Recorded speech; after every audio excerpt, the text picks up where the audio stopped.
Hello everyone, मैं Shashi Bhushan Pandey. Welcome to virtual tutorial again. आज हम लोग अकाउंटेंसी से रिलेटेड कुछ टर्म की जानकारी लेंगे। अकाउंटेंसी का मतलब इसमें होता है ट्रांजैक्शन यानी क्रय करना और सेल करना। ट्रांजैक्शन किसी भी चीज़ का हो सकता है। जब हम मानते हैं कि कोई भी बिजनेसमैन हो जिसकी याददाश्त बहुत ही तेज़ हो सकती है, लेकिन यह सही नहीं है कि साल भर के जितने भी ट्रांजैक्शन हो वो उसे याद रह जाए। तो इसके लिए क्या किया जाता है कि जर्नल एंट्री किया जाता है, डे बाय डे का एंट्री किया जाता है, ताकि इससे पता चल सके कि हाँ हमारा ट्रांजैक्शन क्या हुआ है और रिकॉर्ड में रहे।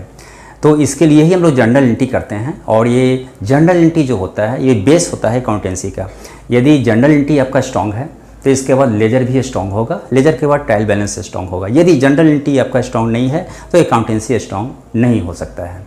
तो इसके लिए सबसे पहले एक होता है गोल्डन रूल्स, जिसे हम हिंदी में स्वर्णिम नियम कहते हैं। तो गोल्डन रूल्स के लिए क्या है समझना होगा कि गोल्डन रूल्स होता क्या है। इसमें डेबिट और क्रेडिट से रिलेटेड टर्म होते हैं कि किस चीज़ को डेबिट करना है और किस चीज़ को क्रेडिट करना है। तो इसके लिए हम लोग आएंगे, सबसे पहले समझेंगे गोल्डन रूल्स यदि आप समझ जाते हैं तो इसके बाद मैं आगे बढ़ूंगा और जर्नल एंट्री करवाऊंगा और स्टेप बाय स्टेप मैं बताने का प्रयास करूंगा कि किस तरह से हम लोग अकाउंटेंसी में बिना हिचक का, बिना डरे हुए, बिना किसी चीज़ का आत्मविश्वास से आगे बढ़ सकते हैं। और ये घबराने की आवश्यकता नहीं है, बस ये समझने की आवश्यकता है और इसे अच्छी तरह से समझने की आवश्यकता है। मैं हूँ समझाने के लिए आपको। आप बार बार प्रयास कीजिए समझने का, मैं बार बार समझाने का प्रयास करूँगा। आते हैं तो golden rules of journal entry. सबसे पहले number 1,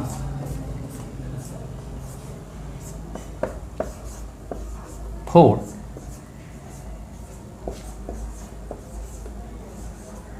personal accounts.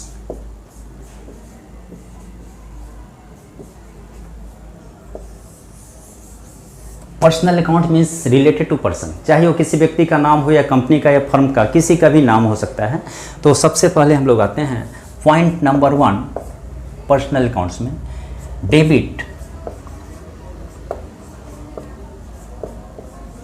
The receiver and number 2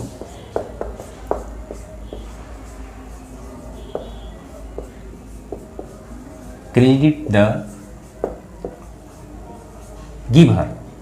debit the receiver अर्थात रिसीव करने वाले को डेबिट करें और क्रेडिट द गिवर यानी देने वाले को क्रेडिट करें। इसके लिए हम एक एग्जांपल लें, पेड टू राम ₹500। यहाँ पे हम राम को ₹500 दे रहे हैं। राम जो है वो रिसीवर है। तो इस स्थिति में हम लिखेंगे the account of Ram will be debited. ठीक उसी तरह से एग्जाम्पल 2 में आए, पॉइंट नंबर 2 तो पॉइंट नंबर 2 में हम देख रहे हैं, ये आपका पॉइंट नंबर 1 से रिलेटेड था, क्रेडिट द गिवर। तो रिसीव्ड ₹1000 फ्रॉम मोहन। यहाँ पर हम मोहन से ₹1000 प्राप्त कर रहे हैं। इसका मतलब हो गया कि मोहन गिवर है, मोहन देने वाला है, तो मोहन के अकाउंट को हम क्रेडिट करेंगे। Means the account of Mohan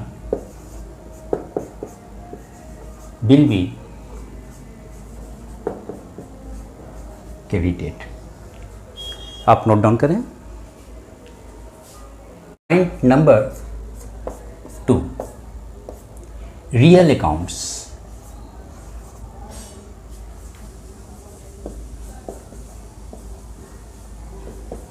golden rules में point number 2 real accounts.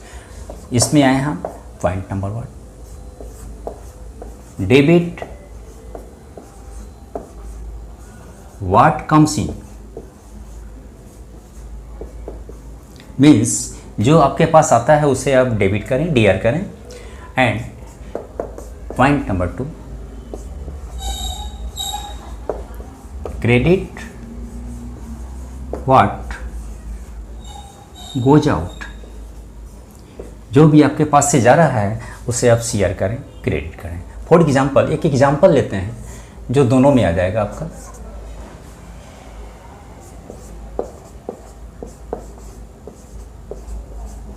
Purchased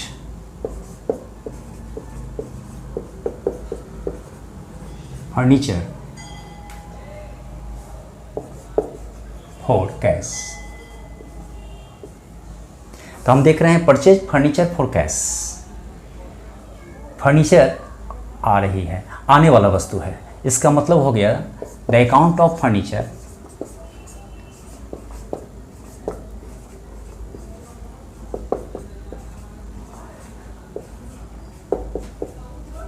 will be debited. और जब हम फर्नीचर खरीद रहे हैं तो कैश हम दे रहे हैं, मीन्स कैश के बदले में, यहाँ फॉर का मतलब हो गया कैश के बदले में, तो कैश हम दे रहे हैं तब फर्नीचर आ रहा है, इसका मतलब कैश हमारे पास से जा रहा है, means the account of cash will be credited.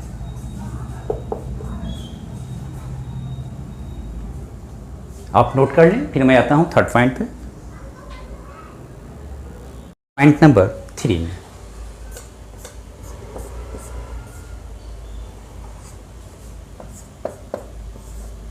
For nominal accounts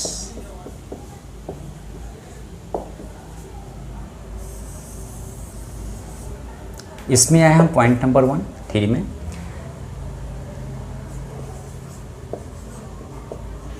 debit all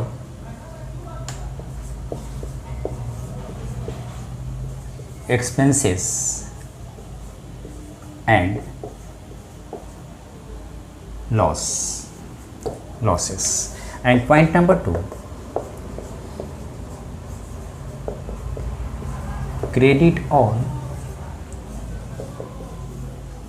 gains or profits, means income.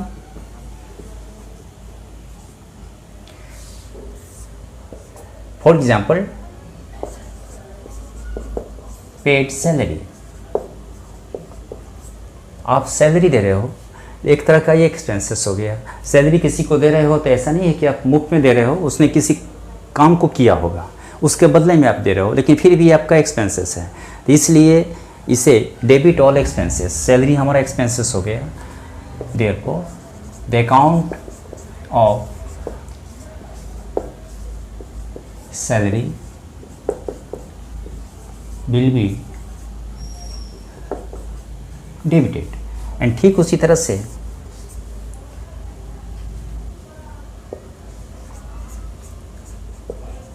Received interest, हमें इंटरेस्ट मिल रहा है तो इंटरेस्ट हमारा इनकम हो गया, गेन हो गया, प्रॉफिट हो गया। तो क्रेडिट ऑल गेन्स और profit means the account of interest will be